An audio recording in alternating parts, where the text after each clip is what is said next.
Hello, everybody. Welcome back to another amazing episode of You, Me, and ICED. And as usual, I have the favorite people in the whole world to have iced tea with. You know, these are my panelists. I'll introduce first, and then we'll get to our wonderfully special guest. Let's start off with the great Mr. B, who is the producer and co-panelist of this podcast and an author himself of The Art of Giving Back. And there's Lene Pieters. Oh, he's got his book there. Hello, there it is. It's a lovely book, actually. Very, very encourages a great amount of philanthropy, which is always a good thing. And there's Lene Pieters. Hello, Lene. Hey, everybody. Yeah, she's a wonderful editor, artist, mixed media artist, NFT artist, et cetera, et cetera, et cetera. The list is way too long to cover it all in one line here. And then there's Richard Dee, who is a fantastic sci-fi author, and he's got some amazing imaginative novels out there. Indie author as well, Julia. We'll get to that because she's a big, fan, and she's in favor of indie authors, and that's what really attracted me to have her on the show today. But Richard is one of ours, absolutely. He's got 19 novels out so far, so I'm very proud of that. He's over all the way in the UK joining us today. And there's me, Dedra. I don't introduce myself enough to you guys. You probably wonder, who is this woman doing this podcast? God, And I'm an author. I'm a multi-genre author, actually. I have fantasy fiction novels, novellas for young adults, and I do have a young children's story that Lene actually she illustrated with me, Little Loud Beatrice and the Magic Painting. And I do have my first spy thriller coming out very soon called The Buchanan Bastard. So look out for that. It's going to make quite the debut. So looking forward. And now finally, we've come to our wonderful guest, JuliaBoggio. Am I pronouncing that? Boggio. Soft Boggio. Is that Italian? Yes, yeah. I thought so. That's fantastic. And you look Italian. You look very lovely. Your dark hair, and I'll try not to talk with my hands too much during the Welcome to the club. Welcome to the club. Well, let's get to the points then. Yes. Absolutely. And I think you have a book coming out really soon as well. Perhaps you'd like to tell us a little about yourself and your upcoming novel. Yeah, sure. So my book is called Shooters, and it's a romantic comedy about wedding photographers, and it will be out in March. And it's loosely based on my own experiences as a wedding photographer, because I was a wedding photographer for many years. But yeah, no, it's a fun romp, lots of British humor, which you wouldn't believe because obviously I'm American, but I've lived in the UK for over 20 years now. So, but yeah, no, it's a fun read, and it's available to pre-order now on Amazon. That sounds amazing. And, Richard, that's probably very fun for you to hear about. Have you been to a lot of weddings in the UK? Over there? Having 3 daughters, I've been to a few. So, yeah. Of course you have.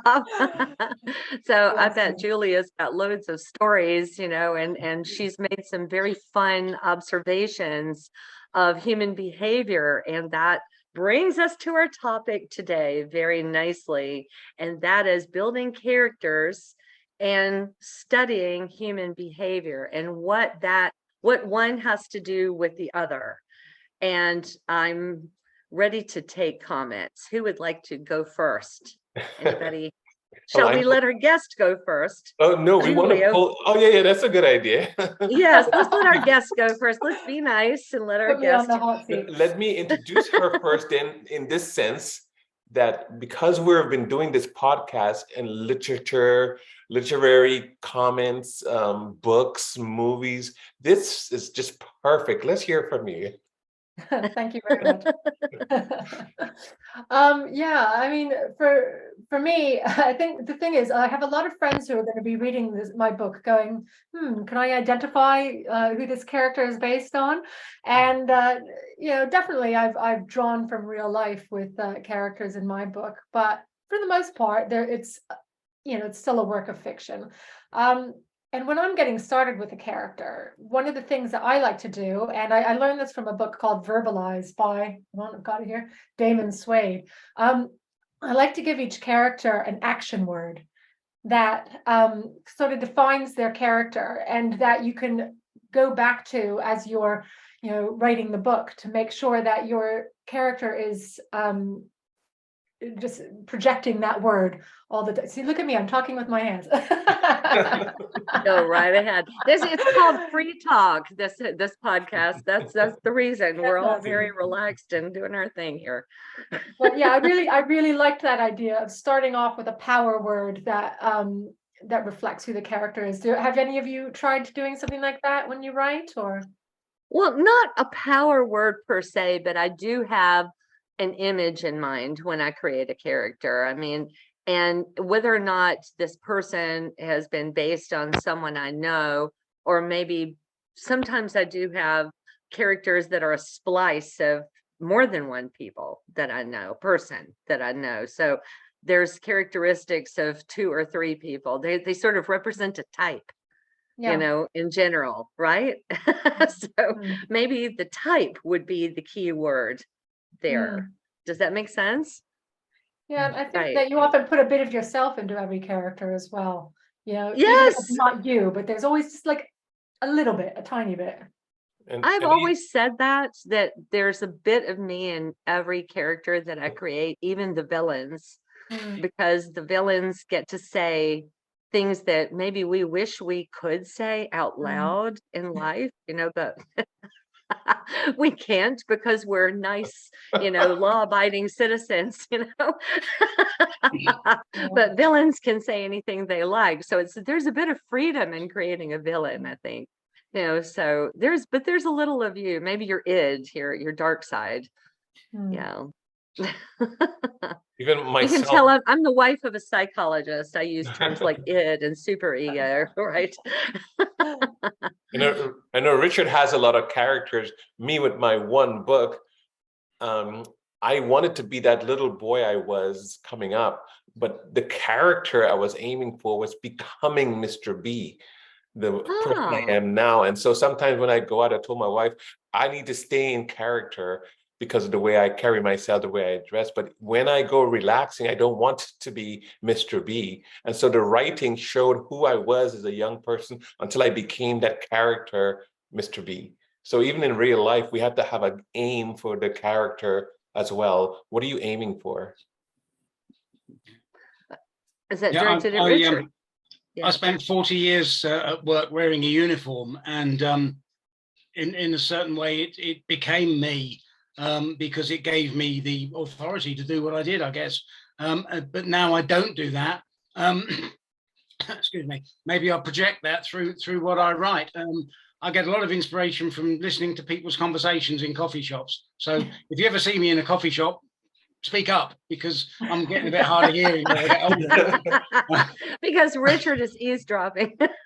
Yeah. I've had some great ideas, and it seems that they sort of soak into my brain, and then I'll start to dream about them, which at first I thought was really weird, but I get a dream and it includes a story, and I'll just write it down.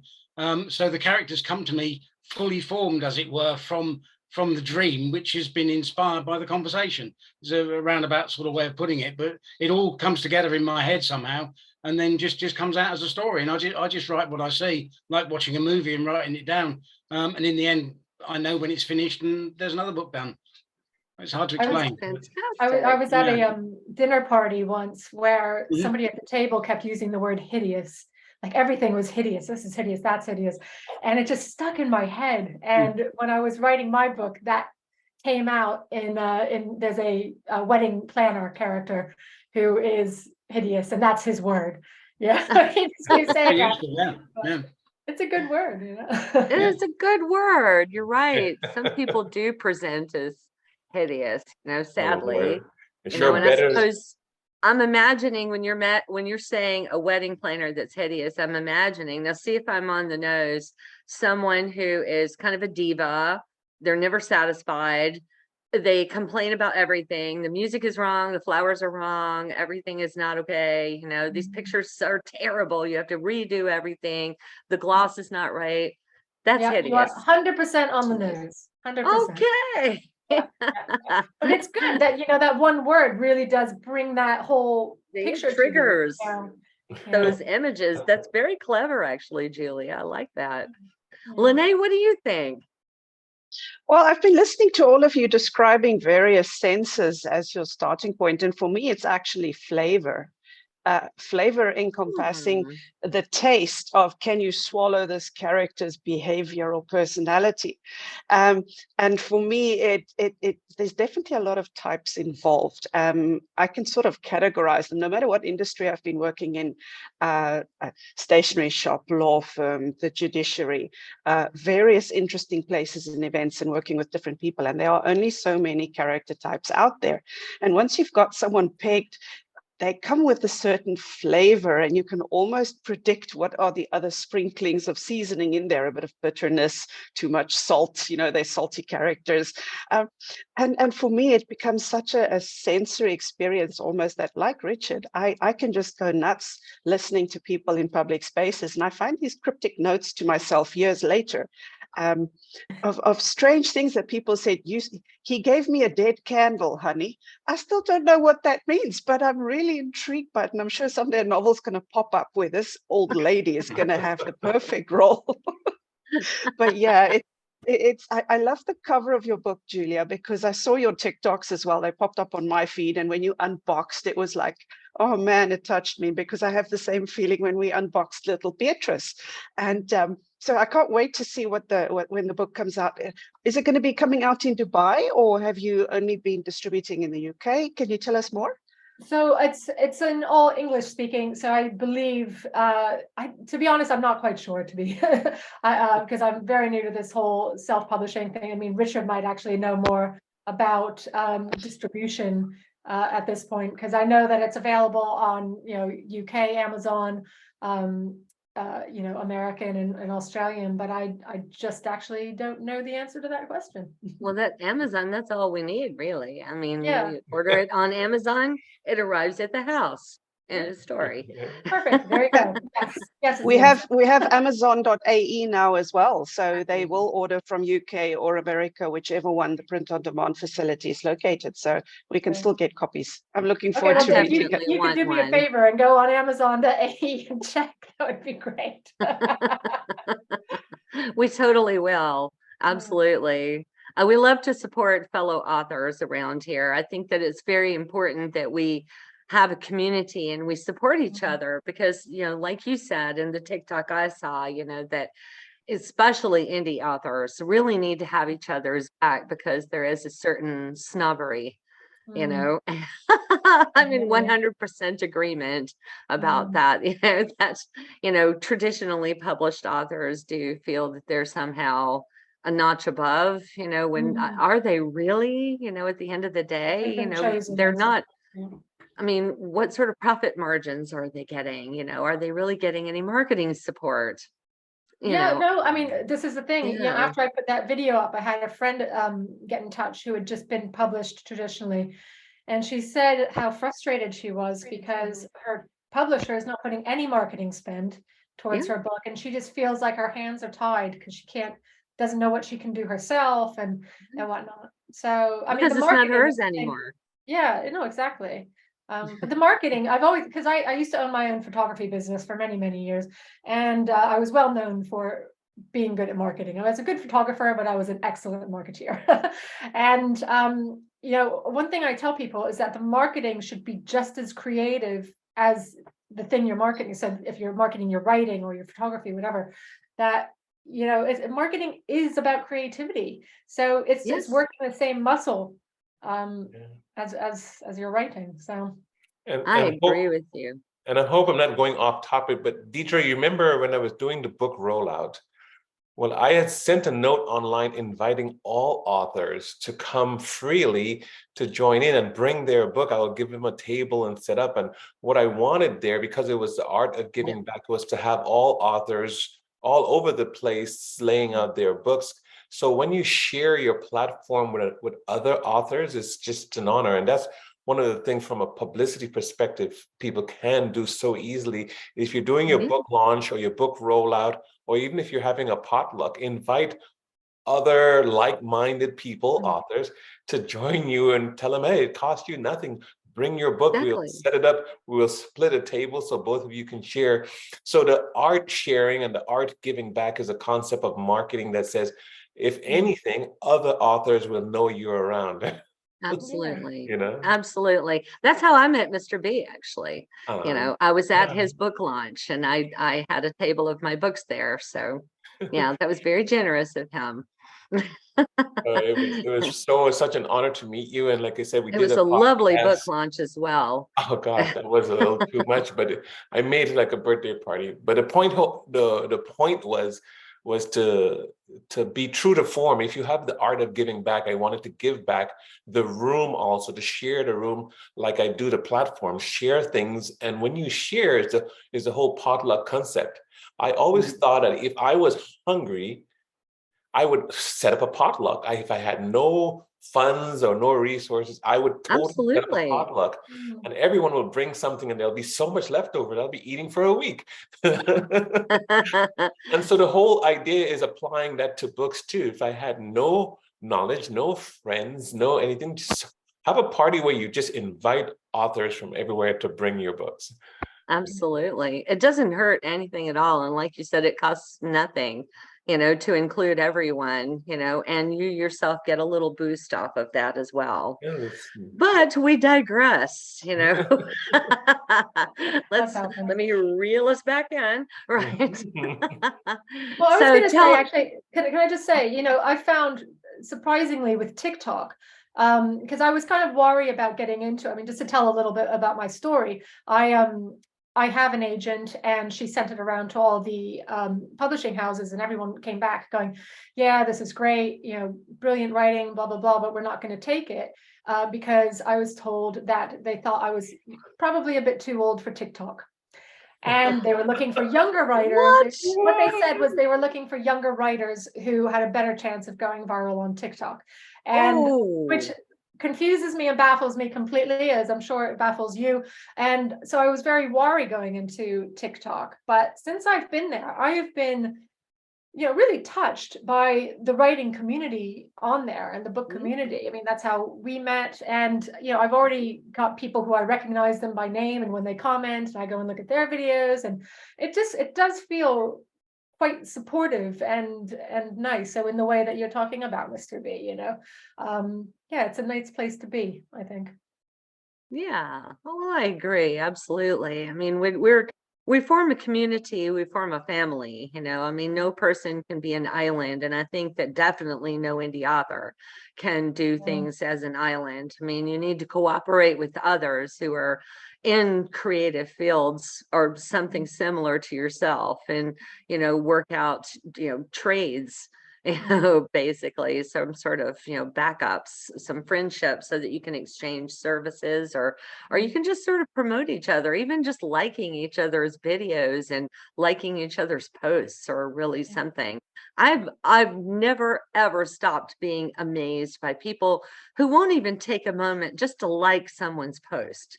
I think that's the most selfish thing I've ever seen in my entire life. I mean, it literally costs not even 1 cent of your money and even less than a second of your time to just click like. I mean, what is that?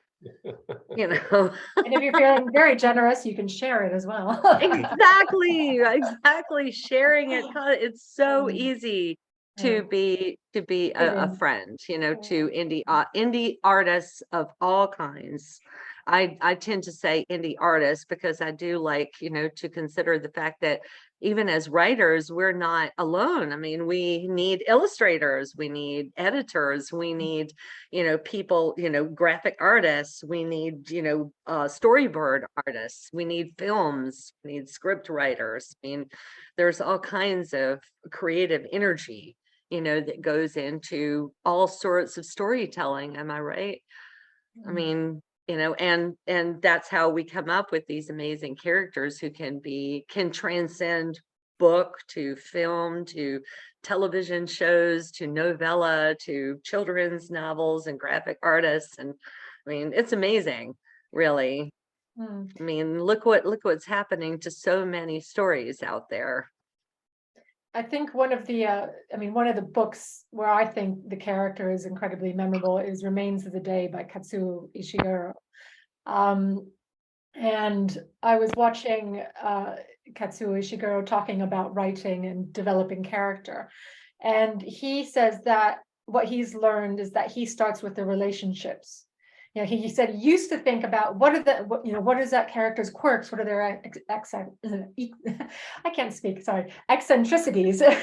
But he said that isn't really the character. It's really how they deal with other people in their life and what other people think of them and whatnot. And I thought that was a very wise way of talking about character. Of building a story. I kind of start like that a little bit. I start with one main character, and then the people that character deals with on a daily basis. And then it branches out from there, the environment that they start in. As Richard is nodding, and I think he totally agrees. So is that kind of similar to your method? Yeah, in the same way that no author can exist on their own, a character can't really. You have to have some interaction with some other character, even if the other character is an inanimate object like the setting or a place that has a special sort of meaning. But you need two things together to get an interaction, to actually start to build up a character and to build up an idea of what they're really like, because once they start talking, you can find out a lot more about them, even in what they don't say. Right. The dialogue is so important to get it right. Am I right? I mean, things that to let them say things that really sound like something that person would say, and to do that, I think we do need to be keen observers of human behavior. What do you think about that, Lene? Is that you and I had a lot of talks about that in your editing? She catches a lot of mistakes in that regard. Before I dive into the editing, I've just had nasty flashbacks of a deserted island with a basketball and a big white whale in a rowboat. Yes, you need other people. You cannot build a whole book just on that alone. It's not. It moves beyond the level of what the average reader can tolerate. So, from an editorial point of view, I've been reading so many thousands of books in my life, and I was literally the kid in high school with a pencil fixing the mistakes in the printed paperbacks of the Nancy Drews and the Hardy Boys and that kind of thing. So when I read characters, and for example in Dedra's manuscript, I mean, I'm not going to give anything away, but some of the characters I can still hear Dedra speaking, and we had to have a bit of a discussion and an investigation into, in the era, in the industry they were in their life experiences and their socioeconomic class, how would they speak? Luckily, we have a big selection of literary fiction, movies, TV shows that we can now call upon that were made in those decades. And we can almost even, I was a toddler in the 70s, but we can see from shows like Starsky and Hutch and all of those other cop shows how they would have spoken, the attitude, the slang, and that kind of thing. So it's important to do your research to bring authenticity and plausibility to the character. But on the other hand, there are certain statements that transcend time. I can just imagine an Egyptian mother shouting at her lazy teenager to get out of bed and finish carving those hieroglyphs because they're not going to carve themselves. True. So that's some things never change. Something's Exactly. And that is true for behaviors and human behaviors. The more things change, the more they stay the same. And so Yes. as we observe, we will pick it up. I've traveled extensively too, and I see it in many, many countries and cultures. And so, yes, gosh, the airports is where I do a lot of observing. And you see a little bit of everything, and it just really stays the same. It's the same with Absolutely. writing about the future.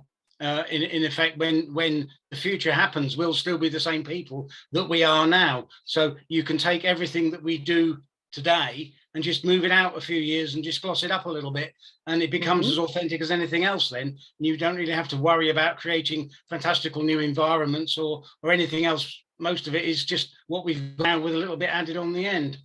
Right. Right. And even if it's on another planet. Doesn't matter. All right. Yeah. It doesn't matter, because as Philip Dick said in Total Recall, wherever you go, you're still there. So yeah, That's you true. take your vices and your emotions with you. That was famously misquoted as well in Twilight. Wherever you run, there you are. I love that saying. It's everywhere. Absolutely. Absolutely. Well, so I think we were saying we actually do need to be at least a fly on the wall, sort of an observer of human behavior. But do we need to understand it even more than that, to really portray a character? I mean, do we need to be sort of an armchair psychologist? I mean, do we need to help our characters work through problems that they are experiencing in the story? Is that another part of it? I think so. Yes. I mean, I have certain friends who are very good at that. And I will give them a call when I am at that point where I've written something and I'm like, oh, it's, I really need to nail down their motivation. And they're like, oh, da, da, da, and I'm like, yes, that's perfect. But definitely armchair psychologist, 100%. 100%.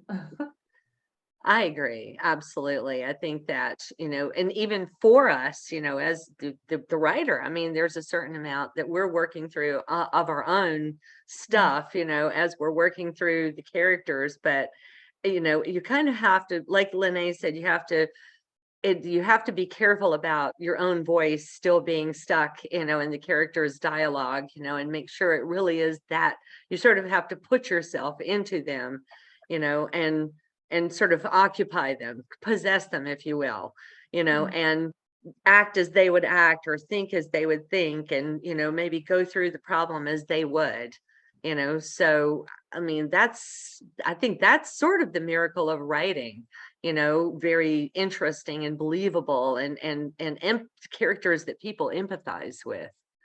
What is your impression on that?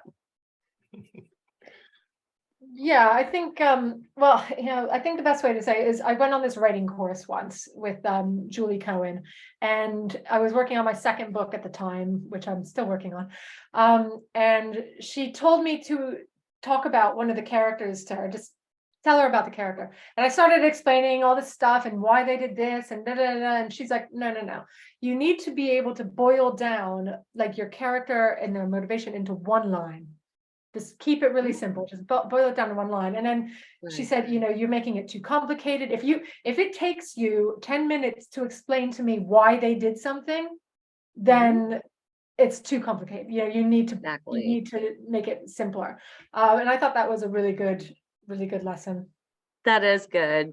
That Einstein used to say, if you can't explain something to a 6-year-old, you really don't understand it. I think that's probably true. Yeah. We're not much smarter than fifth graders, but one of the things we did do, and I really appreciate how you captured it, is we're able to observe, and even me, I've been sitting here observing how our behaviors are. So it was an opportunity to see the difference between all 5 of us, how we behave. Really? Do you want to share some of your observations? No, that would be another podcast. Or the next book coming soon, right? Right? Exactly. He's researching. Oh my God.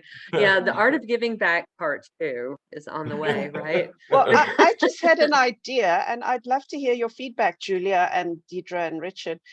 What if we do a little bit of a round robin with some of your books? You each sign 5 books and pass it on to the next in the circle, we can get some of your books here in Dubai, and you can have some of Dedra's books there in the UK. And then when we do marketing and giveaways, you can have them there and add them onto your events as extra special cross-marketing purposes, because people want the autographed copies. And through Amazon, it's really difficult to try and coordinate, and that makes it more special. Yeah. For example, that sounds like a great idea. You just need to give me a chance to get some more printed up. I only have 5 right now, and those are being sent out to some ARC readers, but I'm going to be doing a new run. So yes, I'm definitely in for that. I love that. I can already see your book being carried around in handbags across the Middle East with ladies traveling through all the airports, traveling to take a little bit of light reading in economy class to survive the stress. Sounds good. I mean, that's what these stories are for, aren't they? To help transcend the everyday and help take us out of our own lives. So. Absolutely. Yeah. So what's next after this current book? Is there going to be a follow-up? I mean, we haven't read it yet, but is there potential for a sequel? Oh yeah, it's actually a trilogy. So fantastic. So the first one is Shooters. The second one is called F-Stop. And the third one is called Exposure. F-Stop is a photography term, and it's kind of got a double meaning that I won't go into because it's a little rude, but anyway. Not to mention exposure. yeah, exactly. So, but yeah, no, it's fun staying with the same characters, I think, or like developing other characters from the first book and then going back to the original characters in the third book. So it's I'm enjoying writing it, but finding the time. I mean, tell me, what are all your secrets? How do you make sure that you find the time every day to write? Well, I make a list of things that I have to get done every day. I'm literally a things to do list kind of girl. And that list has to get checked off every day. And I kind of either I mentally make it or I literally physically make my things to do list. And if writing is on that, it has to be, I have to spend at least some time in front of the computer in the environment. Now, it doesn't mean that anything will actually come out. It depends on how you are mentally for the moment. And I think that we need to excuse ourselves if we're not in a mood or a headspace, to get anything out. Do you guys know what I'm saying? I mean, I think maybe sometimes we punish ourselves too much for not being able to make it happen every single day. And that's fine. But some days are wonderful and you're on a roll and you're like page after page after page is rolling out, then it's hard to stop. And that's when my husband accuses me of being hyper focused on something. And I must say, with today's technology, we can still say, hey Siri or hey Alexa while washing dishes. I like to wash dishes because I love water in my hands. But the idea of being able to say, hey, Siri, take a note, and you start talking, it's the same as writing. You don't have to physically be isolated and thinking and pen and paper or typewriter. So nowadays we can just use technology and make it a time. That's a good point. Absolutely. Oh, I know what you mean about trilogies, though. My first 3 books were a trilogy, The Hakima's Tale. By the way, it's a young adult fantasy fiction trilogy, which explains the genie's lamp, in my background, by the way. So you might want to check that out. But yeah, I loved the characters. I spent years with them and they were like family, to me. And I literally felt like they were all around me all the time. And sometimes I'd even talk to them when nobody was around, like an imaginary friend. And before we go, since we're wrapping up, we're all inviting ourselves to your podcasts at different times. Absolutely. No.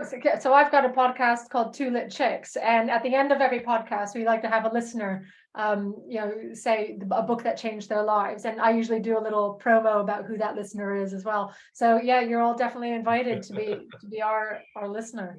No doubt about that. Definitely, thank you. It was really good meeting you and glad to have you on. Oh, absolutely. Well, that's, yeah, well, like Mr. B says, I guess we need to wrap it up, even though I could talk about this kind of It stuff went so forever fast. and I've like ever. got a It's load of just so notes. fun. I know. It goes by way too fast. Seriously. We may have to consider expanding this podcast. But it was so much fun meeting you. You're terrific. And I hope your book does amazingly well. We wish you all the best of luck. And I hope you'll be back again for another episode on You, Me, and ICED. We're going to start our new season really soon with a whole bunch of brand new topics. So Fantastic. yeah. Anytime. Thank you for having You're me. a friend, a welcome Nice friend pleasure. anytime. Nice to meet you. Okay. Thank you. Well, so nice to see everybody again. And don't forget to tune in next week. Take care. Bye. Bye-bye.